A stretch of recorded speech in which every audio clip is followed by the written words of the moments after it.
My wife kept a secret blog for 6 years. I found it by accident. She had written everything down, every lie, every night, every man. And the worst part, she wrote about me too. This is a confession I received. The man who sent it asked me to read it exactly as he wrote it. I'm not someone who goes looking for trouble. 10 years of marriage, and I'd never once gone through her phone, her email, her anything. Rachel always said that was one of the things she loved most about me, that I gave her space to be her own person. I thought that was what a good husband did. I didn't realize I was giving her space to be someone else entirely.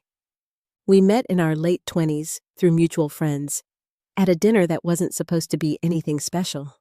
She laughed at something I said, and I remember thinking that was the laugh I wanted to hear for the rest of my life. We were married 2 years later. Built something real, or so I thought.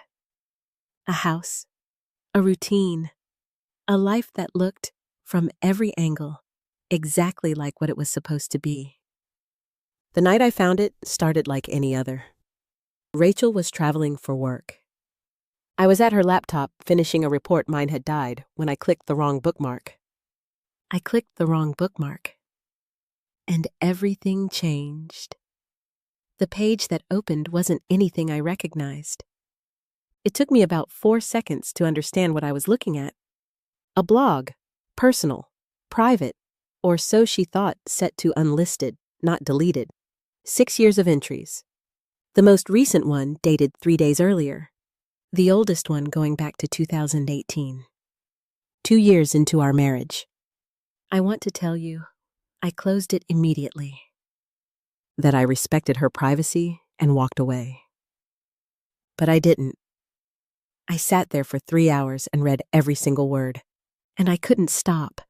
Not because I wanted to hurt myself, but because somewhere in those pages was the truth about my own life, and I needed to see it.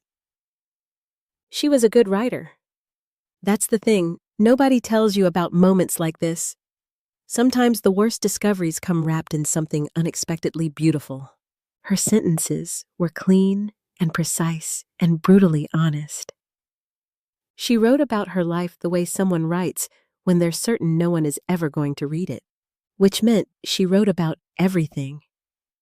She wrote about a work trip to Chicago in 2019, a colleague named Miles, a hotel bar, a decision she described as feeling less like a choice and more like finally exhaling after holding her breath for years.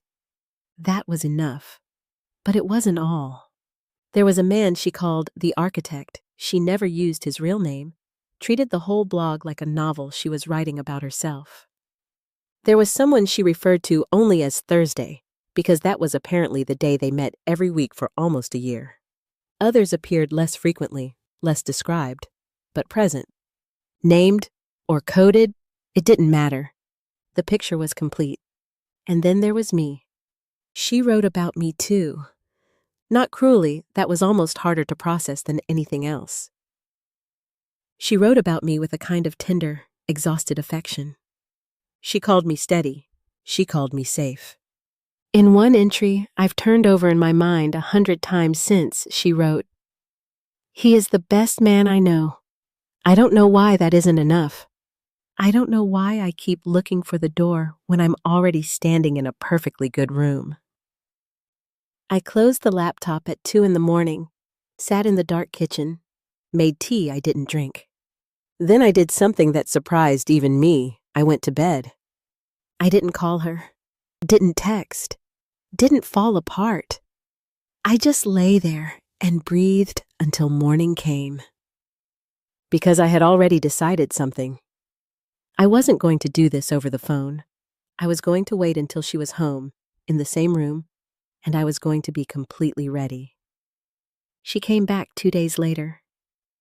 I had used those 2 days carefully. I copied every entry, every one. I called a lawyer, went through our financials with a level of attention I'd never applied before, and I read the blog one more time, all of it, because I wanted to be sure I wasn't missing anything before I walked into that conversation. She came through the door on a Friday evening with her rolling suitcase and a smile and a bottle of wine she'd picked up at the airport. I thought we could have a quiet night in, she said. I told her that sounded perfect. I poured us both a glass. We sat on the couch. She told me about the conference, and I listened and nodded and asked the right questions. Completely normal. She had no idea. After about an hour, I set my glass down, opened my laptop, turned it to face her. The blog was already open, first entry, 2018, Chicago miles. I watched her face as she recognized it. The color left her in stages, like a tide going out. Her wine glass stayed halfway to her mouth and slowly came back down. She didn't say anything for a long moment. Then quietly, "How long have you known?" Same question people always ask when there's nothing left to deny. "Long enough to read all of it," I said. "Every entry, every name, every night." That's when she finally broke. She cried. She explained. She used words like lost and scared, and I don't know who I was back then, as if 6 years of carefully written entries were the work of a stranger who had briefly borrowed her hands. I listened to all of it without interrupting once. When she finished, I told her I appreciated her saying it. Then I told her I'd already spoken to a lawyer, that I'd copied everything, and that I thought it was time to figure out what came next separately. She asked me if there was any chance. I told her the truth. "You had 6 years to choose differently," I said. "You chose to write about it instead." I picked up my glass, finished the wine, and walked upstairs to pack a bag.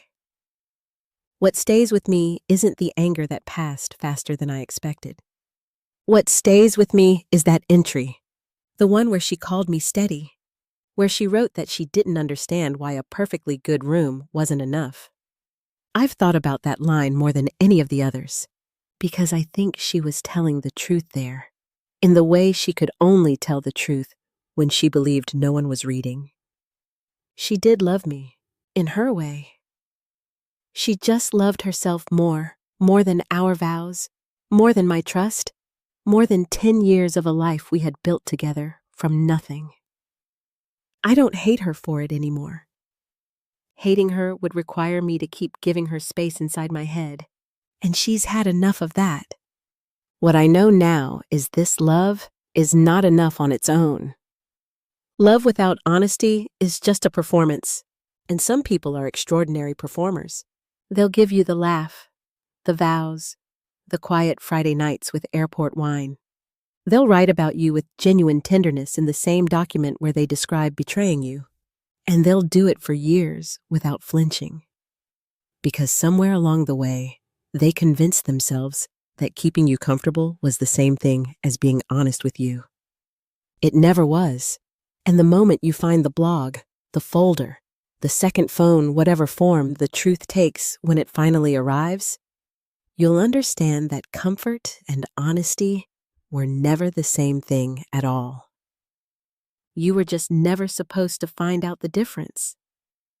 Some people don't choose between the life they have and the one they want. They just expect you to keep building the room they keep trying to escape.